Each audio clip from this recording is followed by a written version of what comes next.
Čo to robí tá kamera? Drve? Čo to robí tá kamera? Jak to zabrzdím? Bro! Jak to zabrzdím? Pomoc! Ja zrazím tú kameru! Jak? Nie, ja fakt zrazím tú kameru, nie! Prst, no! Prst! Nie! Serus, práve teraz sa možno čuduješ, prečo som do teba narazil, sám neviem. Ale v dnešnom videu si zahráme Eurotrack, ale nie ledáky Eurotrack. Pretože dneska za každý priestupok, ktorý urobíme, tak dávame euro tomu druhému. Takže daj odber, pretože toto je moje prvé video na tomto kanáli a my ideme na video. Takže dobre, pravidla, nemá tempomat, ideš podľa pravidel, keď nejdeš podľa pravidel euro. Iba keď ťa chytia, ne? Aj... iba keď ťa chytia, no, euro, a keď narazíš euro, a keď pôjdeš na červenú všetky... Takže keď ma nechytia, to stále môžem ísť stovkou. Dobre, ale počítaj si to dakde, píš si to dakde. A ponuku práce si dáme... Tak ideme z Norimberku do Innsbrucku. Ja mám papierové, vzadu vyzerá tak. Tu máme taký postiel, kamošek, to je kamo postiel z 90 rokov, ty vole. Ideme? Hej, počkám, si chcem nastaviť kameru, lebo ho vidím. Choď prvý, keď chceš ísť. Však chcem ísť prvý, lebo toto si proste debila. A zabrzdíš vtedy, keď nečakám. Je už Matej, už ide Matej do akcie. Ej Matej, ej! Čisto. No a teraz začína, práve teraz už začína. A keď som to dopovedal, tak sa o pár minút stalo toto tu. Ja som dostal lag, A ja vidím, kamošek, ty si letel. Čo robíš?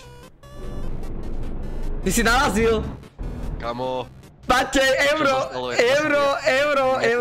Platí, euro! Nenarazil do mňa, tyjo. Nenarazil, však to ten autobus! Ten autobus! Nie, dobre, hovno, ani mi nezobrala peniaze, ne? Teraz si zoberie, bude červená. Nezobrala mi nič. No stále rovnako.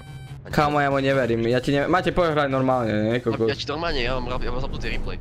No a teraz by som sa chcel niečo spýtať. Počíta sa toto za priestupok? Lebo ja si myslím, že áno. Pretože doslova Matej narazil do toho autobusu a neverím, že mu to proste nepripočítalo. Ale tak povedal som mu, že ok, dobre, neuznávame to. Potom ešte prešiel na tú červenú a tiež mu to nepripočítalo, takže tiež mi to bolo divné. No ale nechal som ho, nech neplače. No a teraz kam už len zabočí doľava. Už len zavočiť doľava.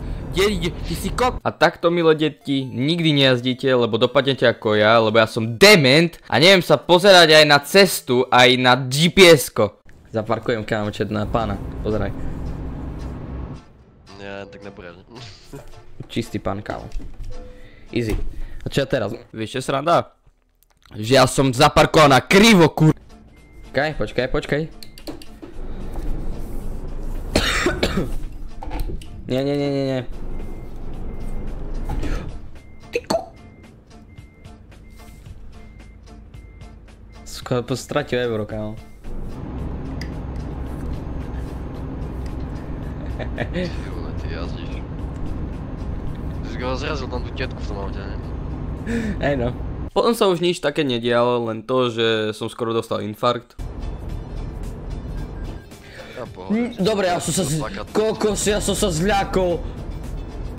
Dobre, ja som sa zľakol, že už ma chytili policajti, ale nie to len Uber mi dali preč. Zrazil som Mateja. Keď nebudeš ty to, budem vedieť, že nebudem. Kamo.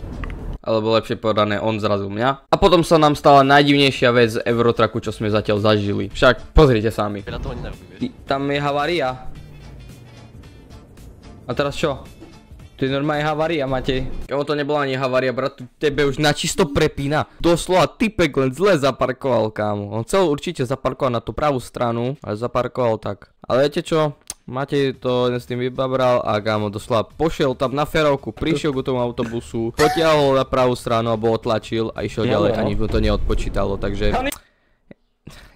Neviem, normálne... Dobre, ide pohodka.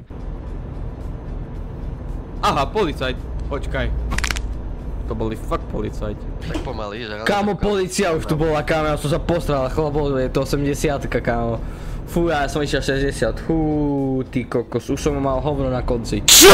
A reálne jedinú, ale doslova jedinú pokutu, kde som dostal, bolo len za posraté svetla. Reálne ja som dostal za to, že som počas toho, ako bršalo, dostal pokutu a tak som prehral euro proti Matejovi. Takže som to rage quitol.